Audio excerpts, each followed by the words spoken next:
Hi, everyone. I'm Sam Osterhout, the executive producer here at Lincoln Square, and I'm so excited for this conversation because I'm kind of pissed. Yeah. So working people are obviously the backbone of this country, and for decades, we've seen our rights eroded, and we have faced more exploitation in the workplace. And meanwhile, more and more of the fruits of our own labor are landing in the pockets of fewer and fewer billionaires. All you have to do is look at last week and the tens of thousands of layoffs that happened in tech to see what's happening now and probably in the future. So later this week, people from around the country will join in protest with May Day movements pointing to the importance of workers as they face growing instability from employers. I'm very excited for Friday.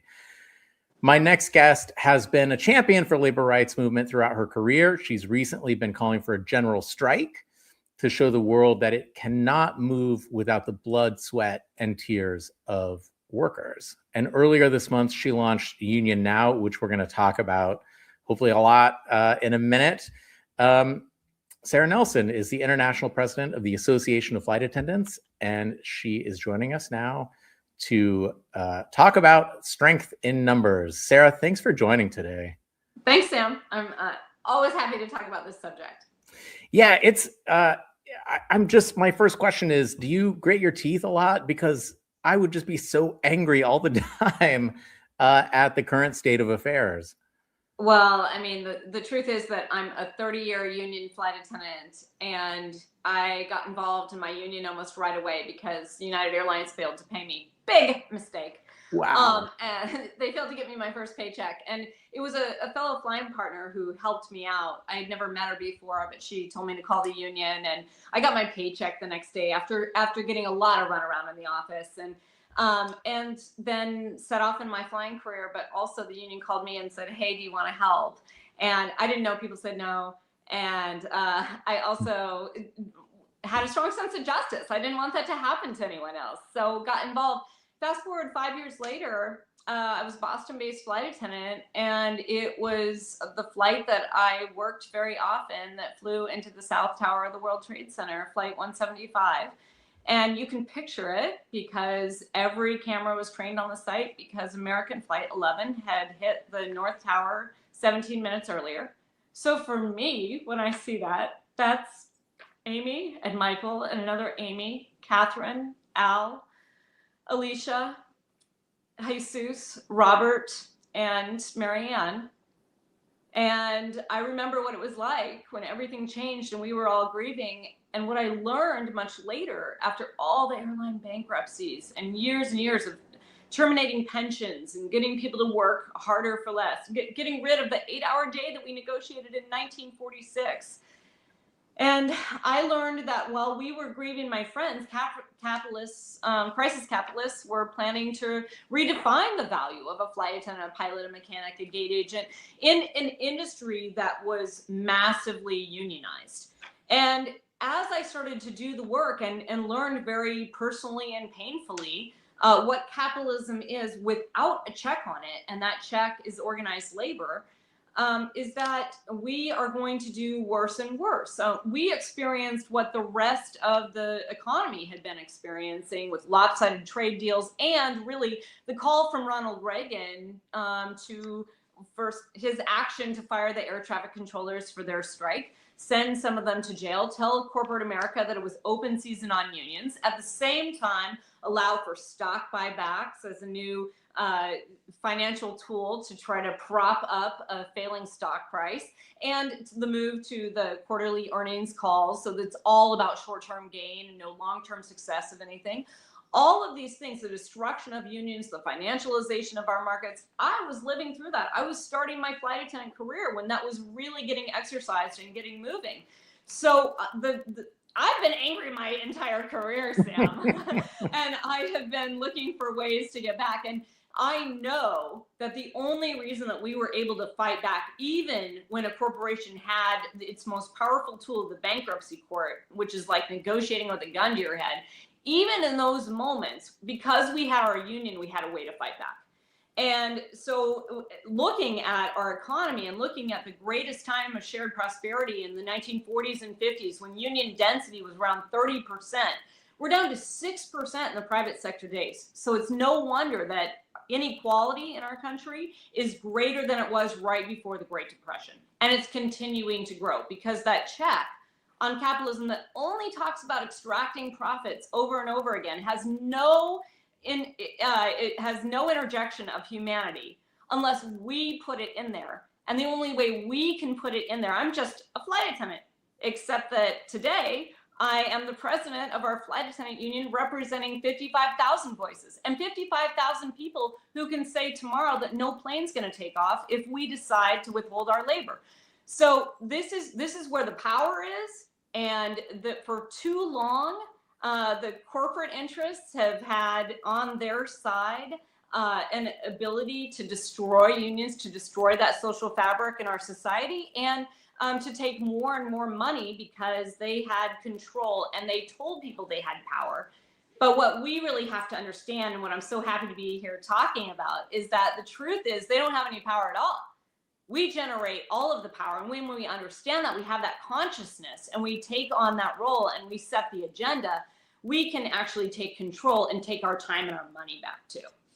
Yeah, well, first of all, I'm very inspired already. I was going to wait till the end to be inspired, but you've got me inspired at the very beginning. Reagan, another fight he picked was with the trucking union. Yes. And he broke them. And that was a sort of masterclass in myths and disinformation, talking about, look, you can be your own boss. Why do you need a union? Why do you need all of this stuff? And a lot of those men and women are facing absolute financial ruin because of that, because now they are themselves isolated. They don't have each other's back any longer. I wanted to just pivot very quickly to the Spirit airline situation, because it's speaking of bankruptcy, I know that they've been operating under bankruptcy and since August-ish, and they recently released a plan that would allow them to sort of squeak by, but that was based on jet fuel being at $2.20, and it is not at $2.20. I think it's somewhere around $4.20 at the moment. There is a Trump, I know, is weighing on both sides of a bailout, and there's a lot of hatred about this sort of bailout. There's a lot of pushback, but you have kind of a different take, and it has to do with supporting workers. Can you talk a little bit about that? Yes. So they are in their second round of bankruptcy, and of course, it's never the workers' fault if a company fails. But certainly in this case, the plan for Spirit Airlines was to continue to grow and to merge with JetBlue. That was not allowed. Okay. And in this market, the post-COVID market, at first there was a lot of desire for leisure travel, so they did okay for a little while. But as this inequality rises and fewer people can afford to travel, can afford to get the time off to travel, all the leisure airlines are having a really difficult time. And so Spirit is certainly on the tip of that spear. But so they have been through 2 bankruptcies now. The workers have taken concessions to try to keep the airline running, just like other creditors have had to take concessions too. And at this point, it's a matter of whether Spirit is going to liquidate or it's going to continue to operate. And so if you just think about that, last Thursday and Friday, we were facing the fact that on Friday, Spirit could have shut its doors. What would that have meant? That would have meant that the executives would have continued to get their payouts from the bankruptcy court. They would be okay. All the people who bought tickets on Spirit would not be able to travel and would be very likely very hard pressed to get their money back. And then the workers on the front lines. This is, if you take the direct employees, but also the contractors who would be immediately out of work, we're talking about almost 20,000 people who would immediately be on the unemployment lines, suddenly without healthcare. I can picture Spirit flight attendants right now in the middle of cancer treatments. I can see their faces. I know the people who are going to be affected by this. And so it would hurt mostly the working class if Spirit suddenly went out of business.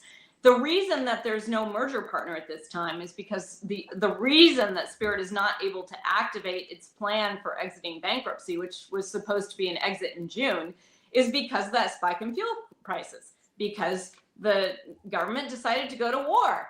And it's the same reason that people are not going to buy tickets. And it's the same reason that there's not a merger partner, because all the other airlines are cutting capacity right now. They're not looking to grow. So there's not another alternative here. So what we're saying is, if there's no other alternative here, then what is the best thing to do? The best thing to do is to keep Spirit flying, keep the people who have their tickets that they've already bought and the tickets that they will only be able to buy because they'll be able to buy it at Spirit prices.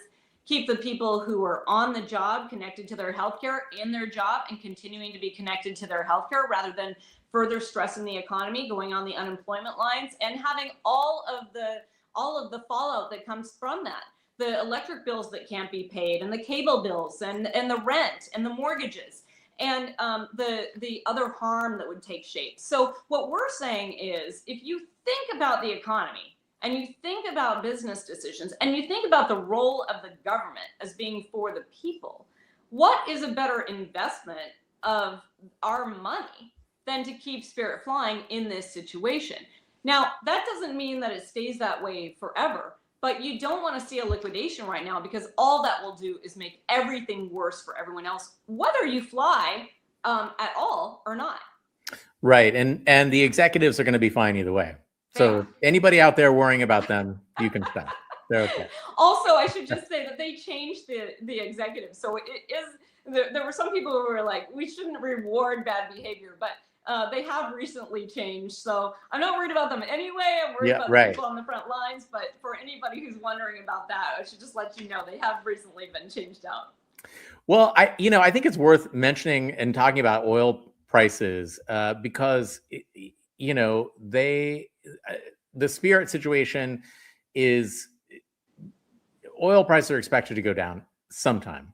It could be 2 years. Who knows when that will happen. But any deal that goes through would sort of be premised on the idea that eventually it could be solvent. But every airline is really struggling through this moment. Mm-hmm.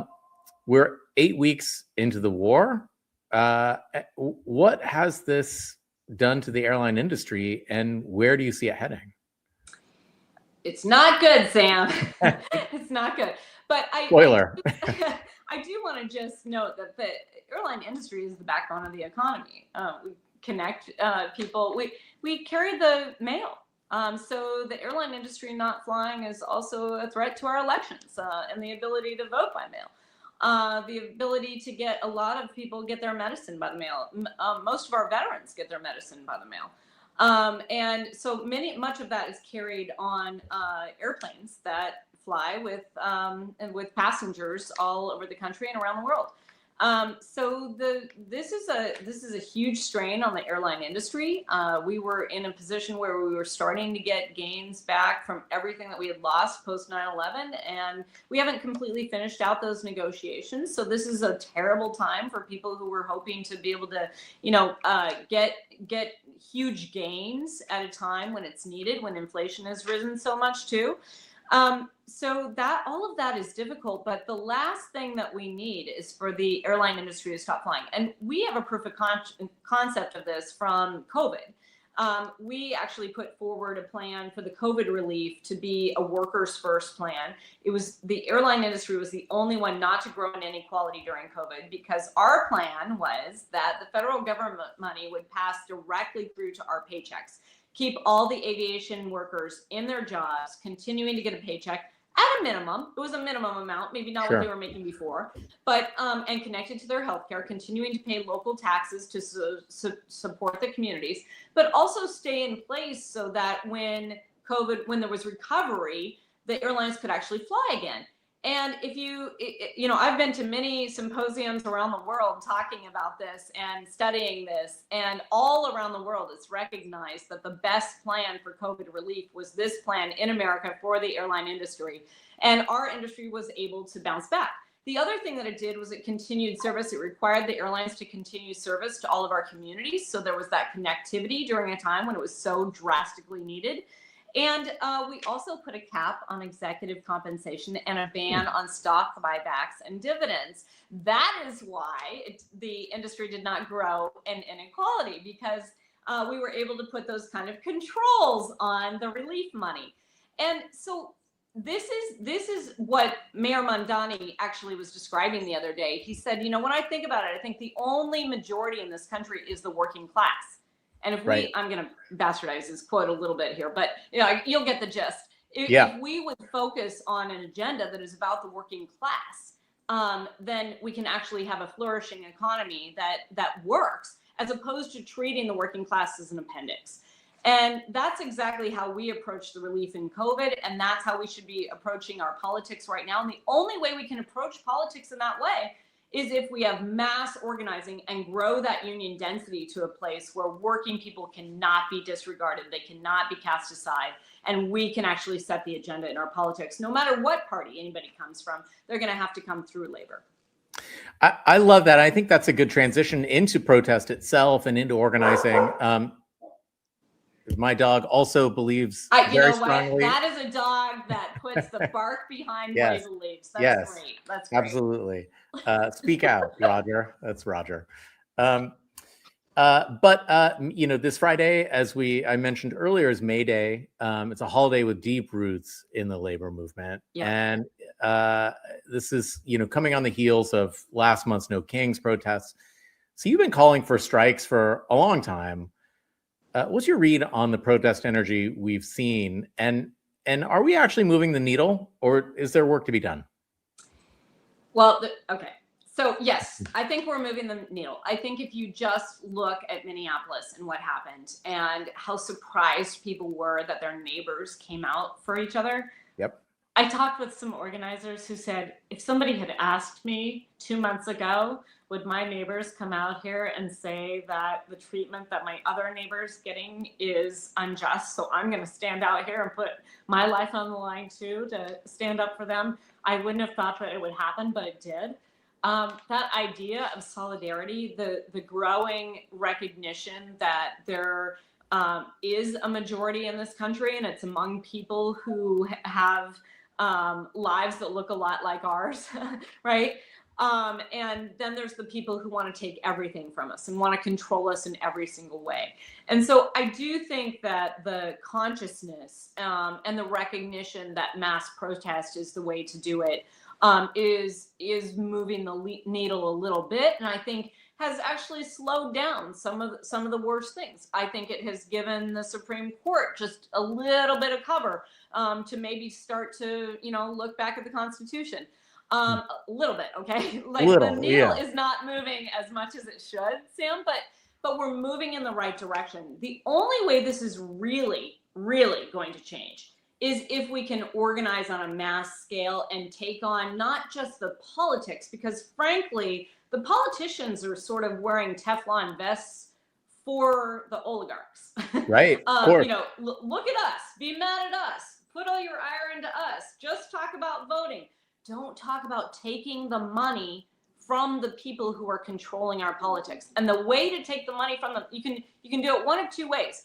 You can either organize bargain union contracts and take the profits that we're helping to create, or you can tax them.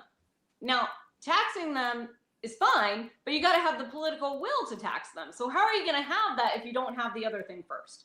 So we have to organize on mass scale so that we can actually take the share of the profits that belong to us, take our time back to.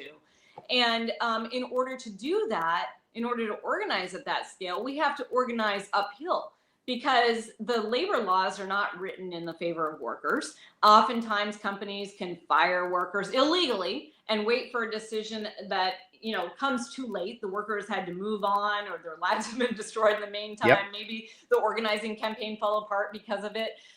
So what we did in launching the union now is to try to fill this niche of building a massive strike fund and organizing fund that can support people through these times where the boss is usually able to wait them out, able to demoralize them because they wait on solutions. And so the fund would support workers directly who maybe have been illegally fired, or who are going out on a recognition strike to be able to join their union, or who just need to be able to make ends meet and not take a second job and spend time organizing instead of doing that second job or overtime hours. So this idea would be to just fill one huge problem that we have today for growing union density so that we can build that density and bring the politics to working people. And let me say, when I say politics, I am not talking about party.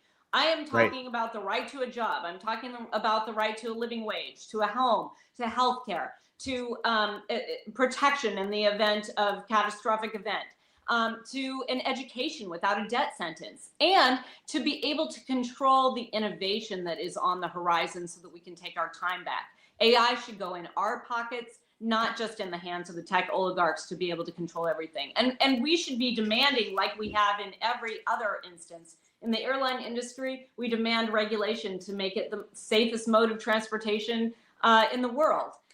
We demand that there be regulation around nuclear energy. We demand that around electricity in general. We demand regulation, and we demand an excellence that includes safety and labor provisions historically in American innovation. And that's what we should be doing with AI too, so that it's under our control. It's not under the control of the people who just want to extract more and more and more from our society while they build their dick rockets to go to the moon.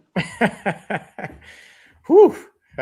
Here we are. That was amazing. And I think that, look, I have known people who've had to walk out. My wife has worked in film for years, and all of the strikes have always affected me and all of my friends and colleagues very deeply. And the biggest challenge, and the one that I think the executives are really desperately counting on, is that it's too hard to walk out. It is a desperate hardship. And I want to talk more about union now because, first of all, it's an amazing idea, but it's not new exactly, right? Historically, unions have helped each other.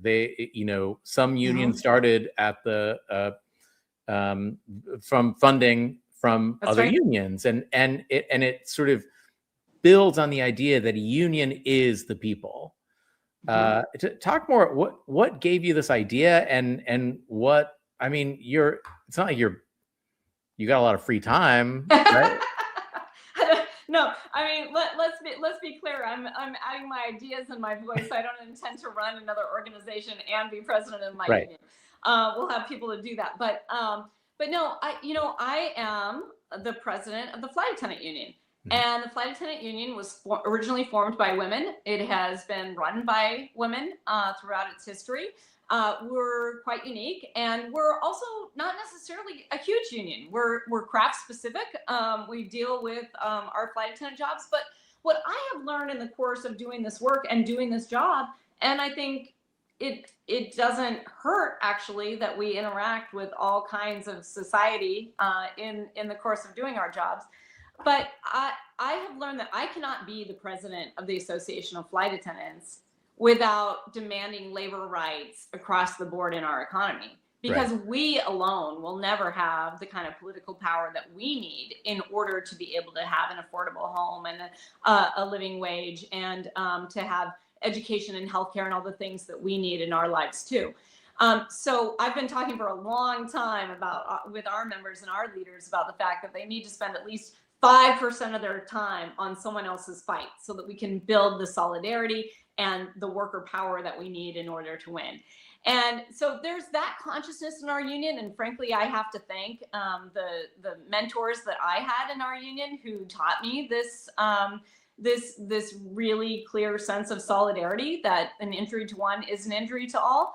But also that, it doesn't hurt that we were a women-run union who we never believed anyone would give anything to us. We had to fight our way into the room and to the tables to be able to be there. I remember during the 2019 shutdown that when we said we were going to strike in order to end the shutdown and to get the air traffic controllers and the transportation security officers paid.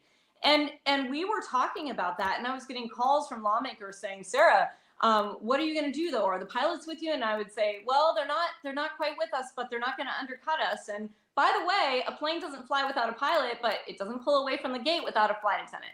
And that was, to me, that was both instructional to me as I was saying it. And I think it was sort of an aha moment to them. And then we've had organizing with Starbucks baristas, and you start to think about the power of each job, and that there are not some jobs that are worthy and some jobs that aren't. The reality is we need everyone doing what they're doing in order to survive, and people really identify with their job. They have a personal sense of pride and ownership in what they're contributing to society. And so this idea right now, I think about these tech oligarchs like Musk saying, oh, it's going to be like video games. You're going to just be able to sit around and play all day and get a UBI check.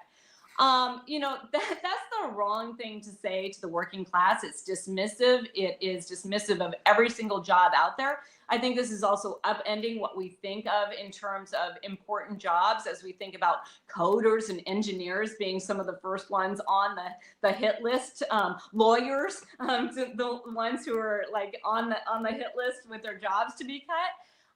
And so we're in this place right now where the people that I represent, the flight attendants, understand that we have to stand with the doctors and the nurses and the coders, and we have to stand with the baristas. We have to stand with everyone if we're going to get what we need.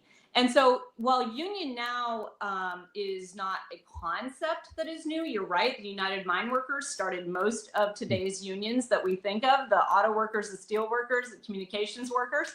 But at this point in time, we do not have a United Mine Workers of America that has money and power and membership like they did in order to be able to start all these other unions. Union density is so low that even if all the unions put all their efforts into organizing new members, it wouldn't be enough to meet the demand. 6% organized in the private sector, 70% want a union. If corporations saw that their product, people wanted, 70% of the people wanted, and only 6% were getting it, you better believe they'd figure out how to get it in the hands of 70%. So Union Now is about creating something that has never existed before, although maybe in theory it had because of that union money. But this is about saying we will take people who are interested in saving democracy and people who have recognized that labor unions are usually at the forefront of fighting fascism. And if we want to save democracy, we better be investing in unions. And it's really hard for regular people or people with a lot of money. Hey, Melinda Gates, do you hear me? To be able to give money to unions, that's very hard. But creating a nonprofit where we can make sure that money gets directly to the workers who are organizing, that is something that we can do. And that's something that outside money can pour into. I think particularly as you mentioned, AI coming in and causing chaos. Nobody knows exactly what's going to happen. We know what the Elons and the tech bros want to happen. They want to consolidate power even further. And so I want to talk about general strike. Because I think that's a big deal. But I also want to talk just a little more about Union Now. Do you have a few more minutes? Yeah. Great. So with Union Now, how, you said something like 6% of workers are represented by unions. 70% of us, 70% of us support the concept of unions. How do we support Union Now? We're not in a union. I mean, is there a barrier to entry? How can we help? How can we support? What can we do to be involved? Because I feel like it really is an important question, because we need to be together in this thing. Yeah, I actually appreciate the way that you asked the question, because you don't have to be a member to support unions, and you don't actually have to have a union card to be a part of a labor movement. So the way I view it is that 70% of people who want a union are already in the labor movement. They just need the tools to be able to actually lock it in. Institutions, I used to do all of our new hire presentations for the new union members, and I would say institutions, our union is not one. It's the hearts and souls of the professionals who are our flying partners, which is true. Unions belong to the workers who are a part of them. But you have to have an institution there in order to bring all of those voices together, in order to have a structure that is maintained and continues to be able to be organized to get what none of us can do alone. So we need more people in unions, and any person could go to Union Now and sign up to be a supporter. You can get updated on various campaigns. I promise you that the best way to learn about a union is to go to a union picket line, learn about those issues, start to hear that what the workers are talking about are likely things that you're worried about in your own life too. If we start to build this idea of solidarity, because Union Now really forms two functions. The first is fundamentally to bring in dollars that are not available to workers right now through our union movement. That's just dollars that are dues dollars of people who are currently in unions, right? So this can bring other people to invest in the labor movement, in growing the labor movement. But at the same time, it's going to do what we did in New York a week and a half ago with Bernie Sanders and Zohran Mamdani, and have a bunch of workers telling their stories about their fights. And I will tell you that the most inspired that I have been in a long time was standing on that stage with those workers from different sectors and all across the economy, telling their stories about their fights, fighting for a union or fighting for a contract or whatever their issue was. And a lot of them were sharing their numbers and saying, oh my God, I didn't even know that there was a union in your industry. I didn't even know that it was possible to support your fight. I didn't know about your fight. And we're going to have each other's backs. They were crying and hugging and exchanging numbers, and the entire place was inspired. And so if you have a common place where you are getting everyone to donate, and then this is a place where people can also come and talk about their issues, and we can raise that up and have economy of scale organizing. Like I talked about there from that stage, we're organizing 30,000 flight attendants at Delta right now. If everyone understood and knew that there was a campaign, knew that they could help, and that they could go to deltaafa.org and sign up for their supporter kit for when they fly Delta, or talk to the Delta flight attendant that's their neighbor, make sure they're hooked in with the campaign, we can organize on a grand scale. That's just one company and one example. But we need to do big organizing like that and take on the big companies that today are choking out our politics and choking out our democracy. Right. And that, collective action is works when it's truly collective, right? And you've called for a general strike. We've talked about general strikes on this show and on Lincoln Square a lot, and it's so hard. But I want to, right? And I think there seems to be I think people, they want to cancel their Amazon account, or they want to do the thing, but it's so hard, and and all of this. Can you describe what an effective general strike would actually look like in this country? Well, here's the reality. So we just passed an anniversary of the Autolite strike from Toledo from 1934, and that was one group of workers going out on strike against a company, but the rest of Toledo joined them, and it turned into a general strike in Toledo, and that led to a lot of organizing in Toledo, and Toledo is still considered a big union town because of it.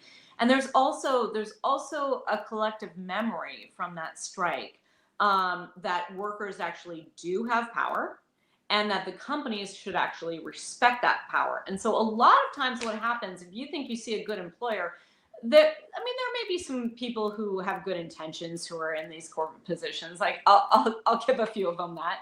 But the reality is that I cannot tell you the number of CEOs who have said to me, if it were not for the union pushing me to do this, I couldn't do it, even if I thought it was the right thing. Because my investors, my board would say, don't do it, because let's keep labor costs low. It's one of the easiest places to get money. It's one of the easiest places to get a bigger margin in the profits, so that you can, shift it to Wall Street in stock buybacks. So we really have to understand that we have to have the consciousness of our power together. And that starts with supporting labor strikes right now. So that could lead into a general strike, because when you see the confrontation, and if the company is not being realistic with the workers, and that is hurting the spouses who are also at work somewhere else, and they see the same things happening in their companies. And I think about when we went out on strike with the United Pilots in 1985. The flight attendants went out on strike. We didn't gain one thing in that strike other than showing the company that we could do it. And guess what? They came to the table with more respect for us the next time we went back. So this is the idea of a general strike. I mean, in 2019, we called for that. We said, let's end this shutdown with a general strike. Go back and talk with your unions. But we didn't call for the general strike. We said, go back and talk about it. We were preparing to do it ourselves. I believe that, a catalyst could lead to a general strike if we have enough conversations, if we do enough organizing in the background. No one believed that West Virginia teachers could win until all 55 counties went out and there wasn't a single administrator who was willing to challenge it, because they knew the struggles that they had with the state government with getting enough resources to be able to run an education system that worked. Almost never before have we been in a moment like this where we all have a common recognition of the fight that we're in together. And as long as we allow them not to divide us, talking about a general strike, it makes it more possible. And frankly, a general strike doesn't usually go on very long. Right. It was some of these general strikes that took place just before FDR signed into law the New Deal. There are a lot of things that we're fighting for again today, right? Those were general strikes that were over in a matter of a day, a few days, 10 days at most. And so a lot of people think about, like, we wouldn't be able to sustain it. We have to have a strike fund. We have to do all these things. But really, the most important thing is that consciousness that we're in this together, that solidarity is a force stronger than gravity, and that we're not going to take part in a system that is continuing to try to steal from us and extract from our lives and our children's future. And that kind of conversation and consciousness is really the thing that is most important to create the momentum for a general strike that I don't think that we will ever actually get to, because if those in charge right now really believe that we're going to be able to pull off a general strike, they're going to make things better before we get there. I think you're absolutely right. And I think that they don't believe we can. And I believe we can. I really do. And I know that in past No Kings, especially in the last one, so many people came out. But I also, doing these shows and talking to a lot of people, I know there was a sentiment like, well, it's just a protest. What is this really doing? But what it really does is it puts you start rubbing your shoulders with your neighbors.